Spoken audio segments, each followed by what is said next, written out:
Morning, and welcome to this presentation on an alternative storage format for high-density spatial data.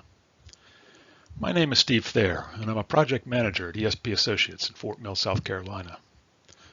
I'm involved primarily in developing software systems to process and analyze LiDAR data, so I spend a great deal of my time working with LAS files.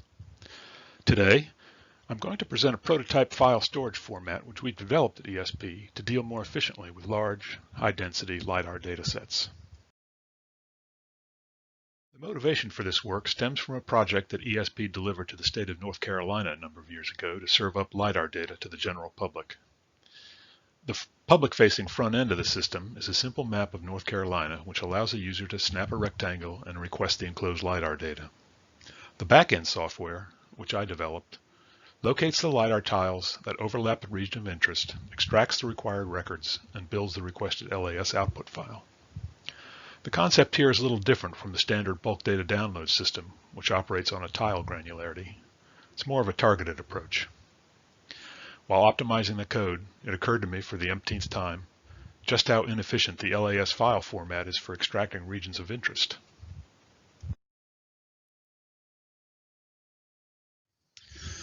The LAS standard, of course, has been around for a long time. I've been in the LiDAR business long enough to remember when LiDAR was stored and transferred using ASCII text files. So back then, the adoption of the LAS 1.0 standard was certainly a welcome development. But the format does have some weaknesses, particularly when dealing with very high-density data collected over large geographic areas. First and most problematic of those limitations, at least in my opinion, is the format's record-based structure. In order to extract a subset of sensor data items, the entire file must be read and parsed. Also, some of the sensor data items embedded in the predefined LAS record types are not even relevant to all LiDAR collection systems. Further complicating matters is the problem of backward compatibility with previous LAS versions. And of course, there's no standard API for reading or writing LAS files, which forces all developers to roll their own. Software interoperability could be greatly enhanced if all developers use an industry standard API. So if one accepts the hypothesis that the LAS format is somewhat less than ideal for serving up LAS data, the question then becomes what kind of format might be better? Well, my proposed solution, as you might already have figured out, is HDF5. HDF5 is a very flexible container which allows individual data items to be stored in a table-based format as opposed to a record-based format. In HDF5 parlance, a table is referred to as a dataset. Each dataset within a file can have an arbitrary number of attributes which describe the data held in that dataset. Datasets can be compressed independently using standard built-in compression methods, or you can use custom compression algorithms which are optimized for specific data types. It's been used extensively for large scientific datasets and has a mature and extensively documented software API. And while I won't get into it during this presentation, the HDF group recently rolled out a product called Kita, which runs on a server and allows for region of interest access to files in Object Store. The first thing you need to recognize about HDF5 is that it's a very flexible container. And while I'm going to outline one possible schema in this presentation, there are literally hundreds of ways you could organize spatial data within the HDF5 framework. So the first thing we need is a header dataset which contains all the file level documentation and data parameters. Of course, the header will need to have some attributes associated with it as well. Header attributes in this schema are analogous to variable length records and extended variable length records found in the LAS standard, just way easier to use. A fundamental aspect of the format being considered here is having the data organized into spatially coherent data pages. The information on the data page organization is contained in a separate pagemap dataset. Finally, for the purposes of this discussion, I'm going to define core data as a single dataset containing northing, easting, and elevation.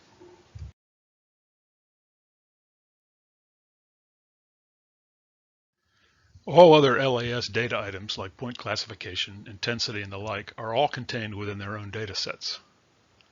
These datasets can be easily added or removed to customize for specific hardware platforms.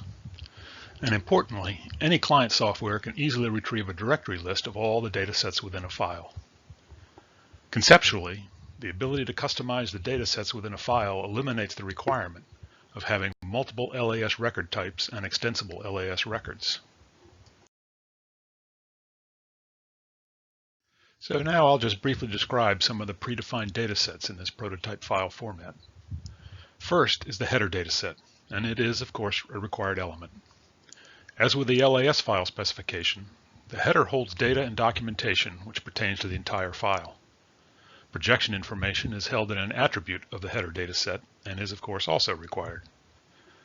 Any other metadata deemed necessary can also be stored in attribute value pairs. Finally, the latest prototype format contains a complete copy of an LAS 1.4 header structure for backwards compatibility. This essentially allows for the seamless conversion between LAS 1.4 and HDF5 files.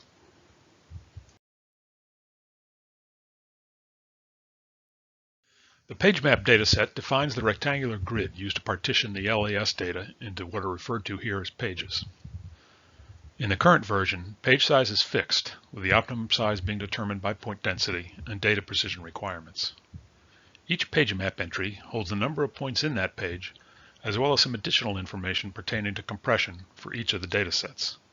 It can also, optionally, hold some other items that I'll get into a little later in the presentation.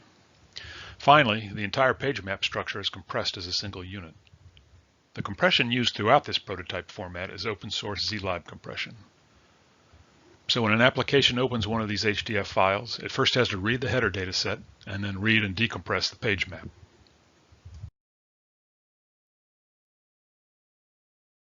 The bulk of the file, of course, is made up of sensor datasets.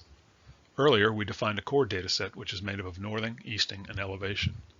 This is the one dataset which is obviously required. I suppose that technically all the other datasets are optional. But let's assume that we have a dataset for all of the data elements a particular sensor generates. Each of these datasets are compressed and stored independently, so they can be read from the file independently and in any combination. Also important here is that individual datasets can be left uncompressed when the file is first created.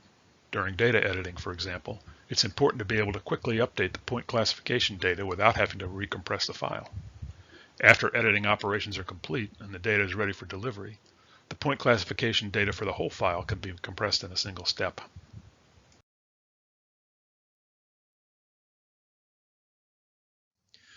One of the primary concerns with any spatial data file format is, of course, its compression ratio.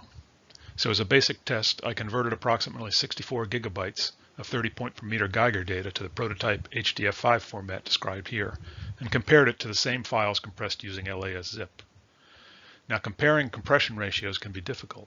Unlike comparisons of generic compression algorithms, both LAS zip and the prototype HDF5 format rely on knowledge of the underlying data to optimize compression. But in this case, by ensuring that the record type and scale factors were the same, I believe it's valid to make a direct comparison. As you can see from the slide, it appears that the HDF5 file format compresses the data a little better than LAZ. It should be noted that the HDF5 files had all datasets, including point classification, compressed. Okay, so I've discussed how the HDF5 format allows sensor data items to be organized into datasets, or data tables, as opposed to data records. But what's that really buy you? Basically, when you combine dataset organization with a spatial page map, it means that you only have to read the data you need. This approach really makes sense since I believe a large number of LiDAR data customers are usually only interested in a few of the datasets, often just position, point class, and intensity. When reading data from a remote server, this approach can significantly reduce server and network load.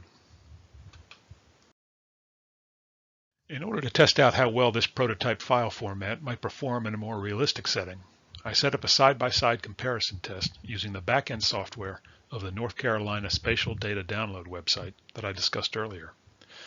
The clip here is an area of 30 point per meter LiDAR data spanning 6 tiles as defined by the North Carolina statewide tile scheme. It also shows a typical data request rectangle, which roughly encloses the highway interchange. This slide simply shows the HDF5 data pages, which need to be accessed in order to fulfill the data request. Okay, now for the test results. Now these metrics represent only the savings gained during the data fetch operation in the current server code. In all cases, the fetched data was subsequently stuffed into an LAS file, compressed, and sent to the client. If you were actually serving this data to an HDF-aware client, the gains would be much more significant, since the fetched compressed data pages could simply be merged together into a new HDF5 file and sent to the client. No decompression or recompression would be required. Anyhow, in this table, the first column represents absolute time from start to finish of the data fetch. The second column is actual CPU cycles, which represents a better indication of processor load. In this test, it's clear that the CPU load goes up due to the on-the-fly decompression of the HDF5 data. Of course, as I pointed out earlier, if you were serving data to an HDF5-aware client, there would be no need to decompress the pages during the fetch, so the CPU load figures would drop. The third column simply represents the number of bytes actually read during the fetch. The bulk of the analysis in this presentation was performed using 30 point per meter Geiger data, which was collected over the western portion of North Carolina. But Geiger data omits some of the sensor data items normally collected by traditional linear LiDAR systems. With this in mind, I've done a comparison here between a Geiger LAS file and a linear LAS file. Both files were around 1 gigabyte. The first thing you'll notice looking at the second and third pair of bars is that the Geiger data compresses a whole lot better than the linear data under both LAZ and HDF5. This is simply a reflection of the fact that Geiger data has a number of fields in the LAS file which are constant. The more important takeaway from these two columns is that the improvement in compression ratio moving from LAZ to HDF5 is actually greater for the linear LiDAR data. That is to say, for the linear data, HDF5 beats LAZ by 9.3%, while for the Geiger data, HDF5 beats LAZ by only 6.1%. The fourth column shows the size of the respective HDF5 files when they are reduced to the core datasets of XYZ intensity and compressed class. The fifth column shows the same core datasets but with the point classification dataset left uncompressed. As you can see, reducing the file to the core dataset results in a considerable size reduction in the case of linear data, but very little savings in the case of Geiger data. The reason for this is the sparse nature of LAS Geiger data, which we've already discussed. I'd like to talk a little now about how LiDAR data ultimately gets aggregated and consumed. We in the LiDAR industry use a whole lot of server storage space and a whole lot of network bandwidth moving our data around. Now, as an engineer, I know the importance of LiDAR engineering data items associated with LiDAR sensors. But on the other hand, I have a suspicion that most consumers of LiDAR data don't necessarily care about, say, the GPS time of a LiDAR point. Incidentally, the GPS time is one of the costliest LiDAR data items in terms of storage space. Anyhow, I believe that the ability to quickly and easily split and merge the core consumer and engineering data sets, and even create custom deliverables on the fly, would allow data aggregators to implement much more efficient strategies for LiDAR storage and distribution. Using HDF5 to store LiDAR data has a number of potential advantages, but one of the more interesting ones is the ability to easily store related data sets in the file along with the LiDAR data. Such data could be raster-based, such as DEMS, or vector-based, such as building rectangles. Of course, the ability to add raster products would impose some extra constraints on the pagemap configuration, depending on how it was implemented. If the data item being added is simply an additional data item from your sensor, then it would utilize the same pagemap as all the other sensor data sets. Again, this is the equivalent to the LAS 1.4 concept of extra bytes. Of course, as with any HDF5 dataset, attributes are used to describe any additional datasets and define any required metadata. Also, with HDF5, you can easily interrogate the contents of the file. You can even write a Python script to read the directory or even the entire file.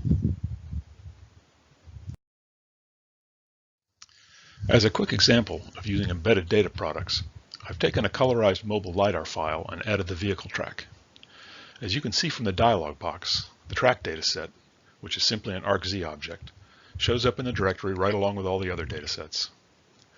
One interesting possibility to consider in this example is the idea of page relevance.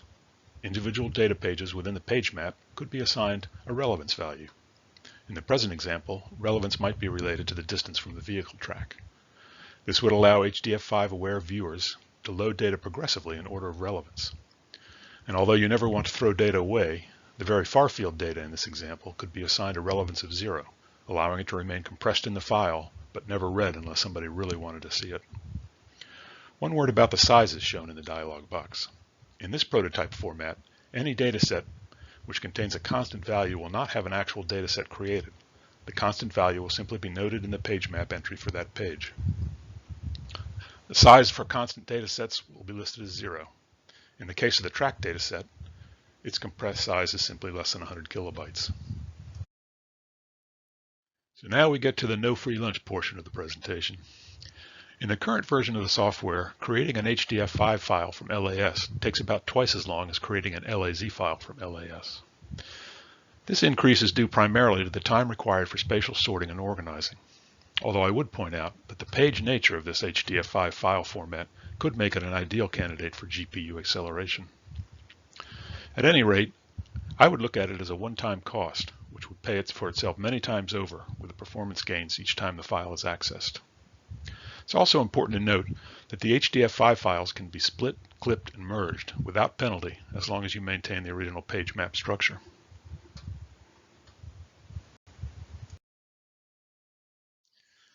Okay, so now for a few concluding thoughts and observations concerning the prototype file structure I've described here. Although the file format is particularly well suited for large tile-based projects, it can also be used for non-tile LiDAR data as well, as we saw in the mobile LiDAR example shown earlier. And of course, as mentioned earlier, individual datasets can be left uncompressed to allow for fast updating during edit operations, and then compressed once the data is deemed complete. Data is read from the file and possibly transmitted over a network in a highly compressed form. The decompression, which is quite fast, is performed by the client software. Inherent spatial organization could improve the performance of many client applications. And the data page architecture is well suited for multiprocessing, possibly with GPUs. And the ability to customize content could allow data aggregators to significantly reduce storage costs and network bandwidth usage. Of course, the full datasets could always be built through merge operations when a customer requests it. The format proposed here should allow for future expansion without any backward compatibility issues. And I can tell you that from a programmer's point of view, backward compatibility has been one of the more vexing issues associated with the LAS file specification. It's important to note here that this is just a prototype file format. There are a whole lot of different ways you could store spatial data within the HDF5 framework. So this work should be considered a preliminary effort which will, hopefully, start a conversation about alternatives to the LAS format. I really think there's a lot of potential to further optimize elements of this format, particularly in the area of sensor-specific compression. The format, as proposed, would allow for multiple compression algorithms to be implemented. And lastly, of course, any standardized format should be generalized to the greatest extent possible with input from as many members of the community as possible. Okay, so that concludes the HDF5 portion of the presentation. Now I'm going to change things up a little bit. This presentation was originally scheduled to be presented at the 2020 ILMF conference in Washington, D.C. Then, of course, COVID-19 happened. In response to the pandemic, ESP has developed an internet-based LiDAR tile management system to facilitate and coordinate the efforts of our analysts while they work from home. In an effort to get the system into beta as quickly as possible, the initial version utilizes LAZ compressed files on the system server. However, work is underway right now to modify the system to utilize the new prototype format in an effort to leverage some of the improved efficiencies I've just been describing. The new system carefully tracks the time each user spends downloading, decompressing, editing, compressing, and uploading tiles. It also tracks the total amount of data downloaded and uploaded, so we should be in a good position to evaluate the productivity gains resulting from the utilization of the new HDF5 file format. Here I've listed a few of the design objectives of our new system. First and foremost, the system needs to allow coordination of large LiDAR processing projects between a large number of remote analysts. The system needs to ensure that analysts are always accessing the most up-to-date LiDAR tiles while minimizing network transfer of large files. This is accomplished by employing a strategy similar to a code repository, which prevents analysts from stepping on each other's edits. Finally, we were after a simple design which allows hosting on local IT infrastructure or in the cloud. The system described here is strictly a tile-based system. Tiles are held on a single server and delivered to the clients via FTP. Ortho imagery is clipped to the tile scheme and delivered to the client with the LiDAR tiles. A relational database is used to coordinate user access and maintain persistent data. Finally, for the most basic operation, there is no proprietary software required for the server. You just need an SQL database and an FTP server.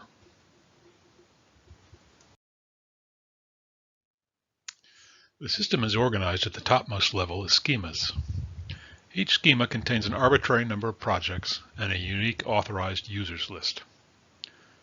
Each project, in turn, contains a number of unique elements, including a tile scheme, tile task lists, user task assignments, class definitions, and tile history and usage statistics. One of the more important elements of this package is the project task list. The project manager who configures a particular project ensures that each task for each tile is assigned to a specific user. Each user, in turn, can configure the system to only present the tiles that he or she is responsible for. The My Tiles tool keeps track of the state and status of each tile in the user's tile list. Finally, the system collects extensive data on when tiles are transferred to and from the server and when they are checked in and out by users. This can be an invaluable audit tool in the event of a processing problem. It basically tells you who touched what, when they touched it, and why they touched it. The tile history system also records the individual user and project aggregate time required to perform each task. This data, of course, can be very useful for refining cost estimates on future projects. Well, this concludes my presentation. I certainly appreciate you taking the time to listen. I know how difficult it can be sometimes to sit through virtual conference presentations. But if you have any questions, comments, or even suggestions, please feel free to reach out to me at the email listed on the screen.